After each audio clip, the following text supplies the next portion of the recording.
Começa agora um novo Gabinete de Guerra. Eu sou a Maria João Simões e esta manhã contamos com a análise do professor Tiago André Lopes, coordenador da Licenciatura em Relações Internacionais na Universidade Portucalense. Bom dia, muito obrigada por estar connosco. Olá, bom dia. Bom dia. Já vamos à visita de Zelensky a Portugal, mas antes olhemos para a passagem do presidente ucraniano por Madrid, onde assinou um acordo que lhe garante armamento no valor de mais de 1.000 milhões de euros. Professor, o que é que significa o acordo assinado com a Espanha ser um memorando de entendimento e não um tratado?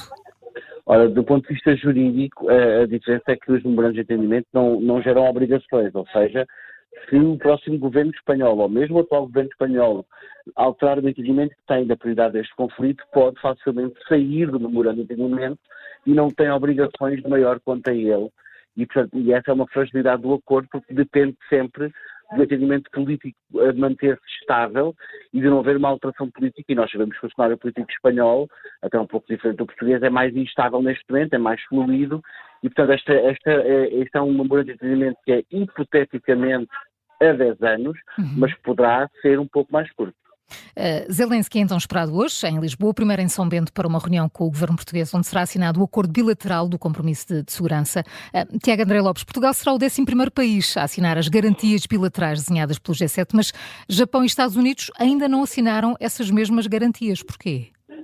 Essa é uma excelente questão e é uma fragilidade deste processo, porque o G7 em julho do ano passado, a 12 de julho, lançaram este processo de construir uma arquitetura de garantias bilaterais de segurança para a Ucrânia, para depois permitir o início do processo negocial para a paz, e portanto há essa dimensão, mas a verdade é que nós sabemos que com o Japão já começaram as negociações, mas ainda estão numa fase intercalar, ainda não estão sequer na fase final, mas com os Estados Unidos, por exemplo, não há indicação nenhuma de terem sequer começado as negociações, e isso acaba por fragilizar quer a capacidade de galvanizar outros países para entrar para o processo, quer o próprio processo em si, porque demonstra que há um interesse, especialmente norte-americano, de colocar o ónus da manutenção da segurança nos parceiros e escusar-se a essa mesma manutenção da segurança da Ucrânia e portanto, há esse problema, eu acho que é uma fragilidade do processo, e nós também sabemos, ficámos ontem com essa indicação do Ministro dos Negócios Estrangeiros de Portugal, que o acordo que vamos assinar é, grosso modo, uma manutenção de status quo, portanto não vai, ao contrário do acordo espanhol,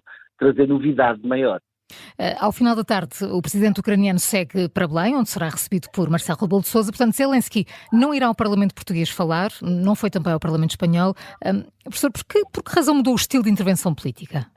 Há aqui uma alteração clara do ponto de vista protocolar e, portanto, Zelensky já não é recebido nos parlamentos, ou porque não há entendimento geral entre as forças partidárias, ou porque, de facto, entende que não é parte do propósito da visita. E, portanto, torna esta visita mais uma visita quase de negócios e menos uma verdadeira visita de Estado, porque as instituições não são visitadas na sua plenitude, e mesmo ontem em Espanha, nós sabemos isso agora, ele foi recebido pelos porta-vozes da maioria dos partidos com assento parlamentar, mas nem o Podemos, nem o ERC, nem o BNG estiveram presentes, no caso do ERC e do BNG por questões de agenda, o Podemos por protesto, porque, e sabemos ainda uma outra coisa, sabemos que o parceiro de coligação governamental do PSOE, o SUMAR, nem sequer conhecia a natureza do acordo e isso demonstra aqui a fluidez do processo.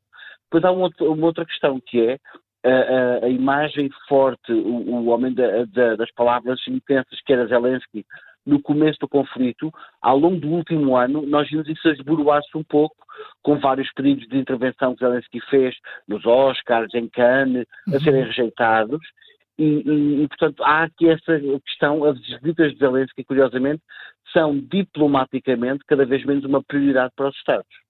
Entretanto, a Assembleia Parlamentar da NATO, uma instituição independente da Aliança Atlântica, aprovou esta segunda-feira uma declaração de apoio à capacidade da Ucrânia de atacar alvos militares na Rússia, também com armas fornecidas por países aliados. Tiago André Lopes, que impacto direto na guerra terá esta aprovação? Eu diria que esta aprovação vem no sentido dos pedidos de Stoltenberg, mas vem à revelia do que alguns chefes de Estado e chefes de governo estão agora a posicionar-se. Nós sabemos que quer Sanchez, que até foi muito claro, este equipamento defensivo, quer a Meloni, quer a Olaf Scholz, todos foram muito claros quanto a isto. O equipamento que estão a ceder à Ucrânia é para defesa e não para ataque.